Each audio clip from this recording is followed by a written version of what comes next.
طاغوت کیا ہے؟ ابن قیم رحمہ اللہ نے جو تعریف طاغوت کی بڑی قابل فہم. ان کسی بھی معبود یا متبوع کے تعلق سے حد سے تجاوز کر جائیں. معبود کون ہے؟ اللہ تعالی.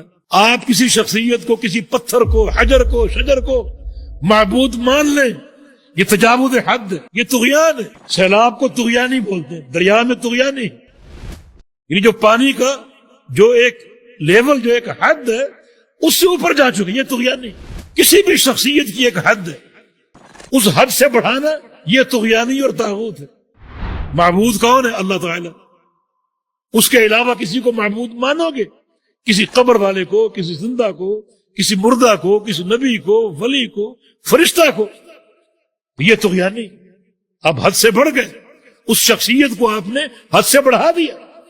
اگر وہ شخصیت اپنے معبود ہونے پر خوش ہے، جیسے فرعون کہ میں تمہارا رب، مجھے سجدہ کرو، دعوت دے رہا ہے، خوش ہے، تو وہ شخصیت خود طاغوت بن گئی، اور اس کو ماننے والے بھی اسے طاغوت قرار دے رہے ہیں. دونوں طاغوت. اور اگر وہ شخصیت ناخوش ہے، جسے عیسیٰ علیہ السلام کو معبود مانتے تھے، مگر عیسیٰ علیہ السلام کی یہ دعوت نہیں تھی، وہ اس دعوت سے اظہار برات کریں گے، وہ شخصیت بری ہے. اس طرح مطاع اور متبوع، اطاعت، اتباع، یہ کس کا حق ہے؟ یاد رکھو، اطاعت صرف اللہ تعالیٰ کا حق ہے، صرف اللہ تعالیٰ کا، اور کسی کا نہیں. شارع کون ہے؟ اللہ تعالیٰ. احکام بنانے والا کون ہے؟ اللہ تعالیٰ. فیصلے کرنے والا کون ہے؟ اللہ تعالیٰ. صرف اللہ کا حق ہے، حق اطاعت. تو رسول کی اطاعت کیوں؟ کیونکہ رسول اللہ کا نمائندہ ہے. اس کی اطاعت حقیقت میں اللہ کی اطاعت ہے. وہ اللہ کے معزون ہے، اللہ کے امر سے آئے، اللہ کی اذن سے آئے، اللہ تعالیٰ کا پیغام دینے والے. اور اللہ تعالیٰ کے پیغام میں اس قدر وہ مقید اور پابند ہے کہ ایک حرف کا اضافہ نہیں کر سکتے، ایک حرف کا. اللہ تعالیٰ نے صاف فرما دیا کہ اگر آپ نے ہماری طرف کوئی بات اپنی بنا کے منسوب کر دی، دائیں ہاتھ سے پکڑ لیں گے اور آپ کی شاہرگ کاٹ دیں، خاتمہ کر دیں گے. وما ينطق عن الهوى ان هو الا وحي يوحى.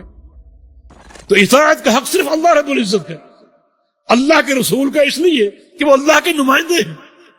تو اس کے علاوہ اگر آپ کسی کو حق اطاعت دے دیں اور پورے دین کی عمارت اس کے سر پہ قائم کر دیں کہ جس چیز کو یہ حلال کہے اس کو ہم حلال مانیں گے، جس کو یہ حرام کہے اس کو ہم حرام مانیں گے، تو آپ نے طغیانی اختیار کی، اسے اس کی حد سے بڑھا دیا. خود بھی ایک حد سے بڑھ گئے. آپ کی متعین حد یہ ہے کہ آپ اللہ کی اطاعت کریں اور اللہ کے رسول کی اطاعت کریں. اللہ اور اس کے رسول کے علاوہ کسی اور کی اطاعت کریں گے، یہ طغیانی. اور وہ شخص اگر اس بات پر راضی ہو کہ میری اطاعت کی جائے، لیڈر مانا جائے مجھے، پھر وہ خود طاغوت ہے.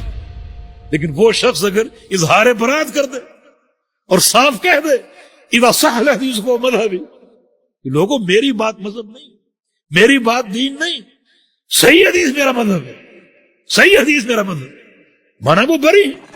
امام احمد بن حنبل کا قول ہے لا تقلدنی ولا تقلد مالکا ولا شافعیا ولا اوزاعیا وخذ من حیث اخذوا. میری تقلید نہ کرو، شافعی کی تقلید نہ کرو، مالک کی تقلید نہ کرو، اوزاعی کی تقلید نہ کرو، حالانکہ یہ ائمہ اس امت کے اساطین ہیں. نہیں، تقلید نہ کرو. یہ کہنا کہ ان کی ہر بات درست ہے، ان کی ہر بات مانی جائے گی، یہ طغیانی. واجتنبوا الطاغوت، طاغوت سے بچو، اس طغیانی سے بچو. دونوں امر کے صیغے. تو اس سے بھی توحید کے وجوب کا اظہار ہو رہے.